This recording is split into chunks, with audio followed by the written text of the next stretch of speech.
अपने ज्योतिबा राव फुले, ये वो पहले व्यक्ति है इस देश में जो ये बच्ची आज हाई स्कूल में 89% 86% आई है। ये शुरुआत वहां से हुई है। ये पहले व्यक्ति थे इस देश में, इससे पहले लड़कियों को पढ़ने का अधिकार नहीं थे, वो चाहे किसी भी जाति की हो, किसी भी धर्म की हो, किसी भी वर्ग की हो। इससे पहले महिलाओं को नहीं पढ़ा जाता। उच्च घरों की महिलाएं होती थी जिनके घर में टीचर खुद आता था पढ़ाने। उच्च घर मतलब राजा महाराजा, वो कितने होते थे? अपन लोग तो राजा महाराजा थे नहीं, अपने तो बहुत पहले राजपाट छिन गए। तो इन्होंने उस समय 1848 में पहला स्कूल खोला। इनकी पत्नी पढ़ी हुई नहीं थी, अनपढ़ थी,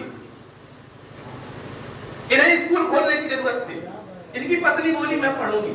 ये पहले स्कूल जाते थे, पढ़ाते थे, फिर आते थे अपनी पत्नी को रात में पढ़ाते थे, पत्नी पढ़ती थी। धीरे धीरे वो सीखी।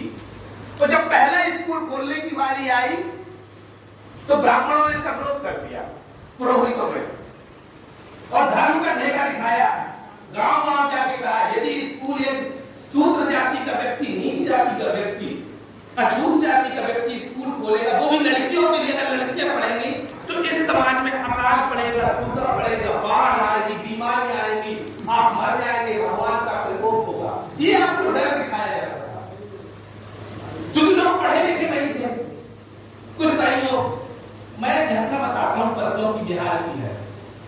वहां पे क्या होता था कि जिस औरत का पति मर जाता है और उसके नाम जमीन होती है, उसकी लड़ाई लड़ने वाला कुछ नहीं, तो गांव के जो सामंती लोग होते, सामंती मतलब कोई जाति नहीं है, सामंती एक व्यवस्था है, किसी भी जाति में हो सकता है। जो भी अपने से गरीब को, अपने से निचले को सताए, वो हर व्यक्ति सामंती है, वो किसी भी जाति का हो।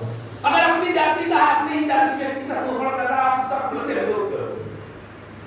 सबसे पहले आप उनको अपना मत, अपने शरीर को अपन ठीक करेंगे ना, तो अपने समाज में ऐसे नासूर है, उनका भी विरोध आप खुल के करिए।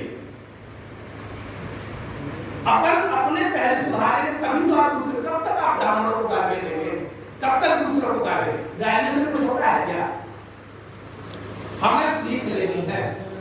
तो उसकी जमीन हड़पवाने के लिए एक मैसेज डाल दिया जाता है कि डायन है, गांव में डायन है, और उस औरत को ईंट पत्थर उठा के मार मार के भगा दिया जाता है। कुछ दिनों बाद उसकी जमीनी पटवारी को मिलकर कब्जा कर लेते हैं। ये व्यवस्था होती है।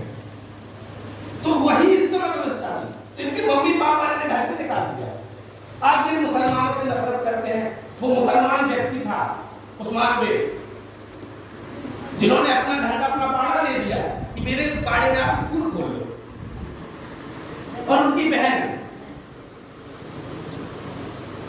वो बोली मैं भी आपके साथ पढ़ाऊंगी। ये भावना थी और वो स्कूल खेला। और आज ये व्यवस्था है कि आज हमारे समाज की लड़कियां पढ़ रही है। मेरी दोनों बहनें टीचर हैं, मैं टीचर हूं, मेरा छोटा भाई रेलवे में टीटी है, एक भाई दरोगा की तैयारी कर रहा है। तो ये शिक्षा से होता है।